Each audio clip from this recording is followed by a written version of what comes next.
تھوڑی سی بات یہاں میں کروں گا تو آپ آسانی سے سمجھ آ جائے گی، آسانی سے سمجھ آ جائے گی۔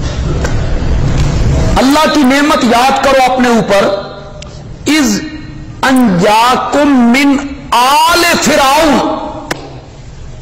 یہ آل فرعون کون ہے؟ یہ آل فرعون کون ہے؟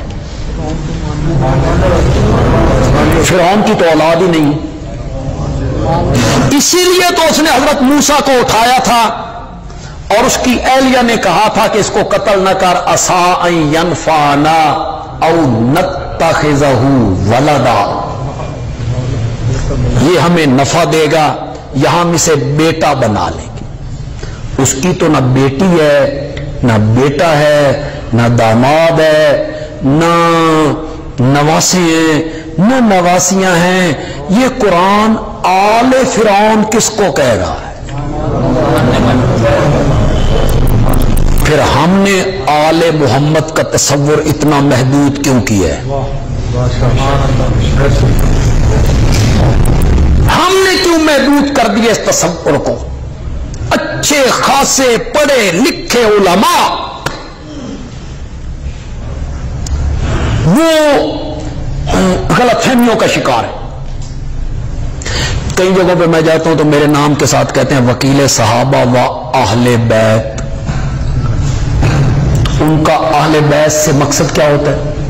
حضرت عائشہ، حضرت خدیجہ، حضرت حفصہ، نہ خاندان علی رضی اللہ تعالی، ان کا یہ مقصد ہوتا ہے۔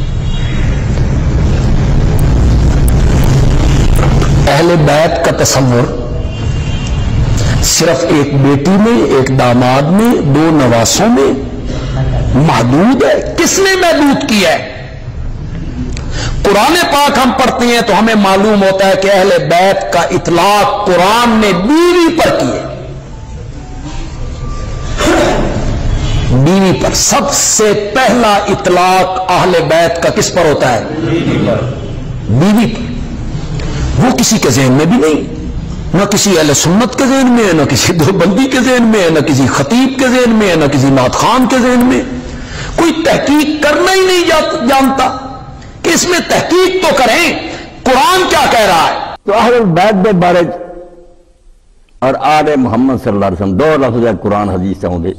آل ہوں گا، اہل بیت ہوں گا۔ آل عربی زبان الف واو لام چن کے آلہ یورج، کوئی بندہ بھی جدر کسی قسم دا کسی دا تعلق ہے، او دا دوست ہے، او دا پیروکار ہے، او دا رشتہ دار ہے، یہ سارے لوگ عربی زبان چال ہوں کسی دے مگر لگے ہیں لوگ آل فرعون ہے، او دے پیرو بھی جڑے آل فرعون قرآن انہوں دا، جڑے کسی دے ساتھی ہے جنہیں رسول اللہ دے صحاب ہے وہ بھی آل محمد ہوں گے، جڑے آپ دے رشتہ دار ہے وہ بھی آل محمد ہوں گے۔ اے جگہ جگہ جدو دیکھی جا ایتھے کہڑے معنی چاہیا علیحدہ علیحدہ پتہ لگنا ایتھے تو مراد کی ہے۔